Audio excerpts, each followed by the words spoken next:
ये देखिए एक नई चीज़ है।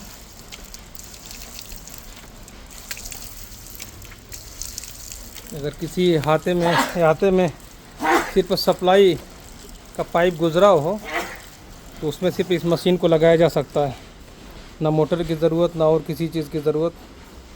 1000 के आसपास की मशीन है प्लास्टिक की। ये देखिए सिर्फ जो नगर पालिका का सप्लाई वाला पाइप उसी में सिर्फ लगी है और ये दीवार में सेट हो जाएगी।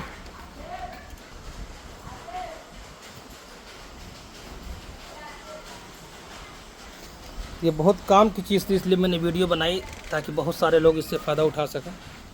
ये मेरा दूसरा अहाता है दामाद नगर डोमनपुरा की तरफ। इसमें आम का पेड़ तो है बहुत बड़ा, लेकिन इस बार कुछ लगा नहीं। इसे पानी की ज़रूरत थी।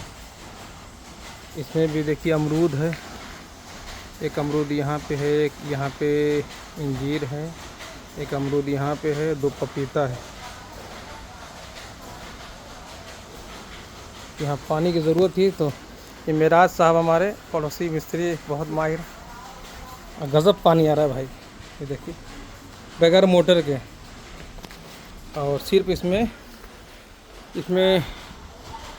इतना बन गया है, करकट रख दिया जाएगा ताकि यहाँ के लोगों को शादी ब्याह के मौके पर और किसी ज़रूरत के तहत ये काम आ सके। देखिए ये ज़बरदस्त चीज़ है, इतना बहुत अच्छा पानी आ रहा है। मशीन चलाते रहिए तो जो नगर पालिका का सप्लाई वाला पाइप है उससे ये पानी आता रहेगा। आपकी ज़रूरत भर पानी इसमें से आप हासिल कर सकते हैं। तकरीबन 900-1000 रुपये के आसपास ये मशीन होती है। बहुत काम की चीज़ है।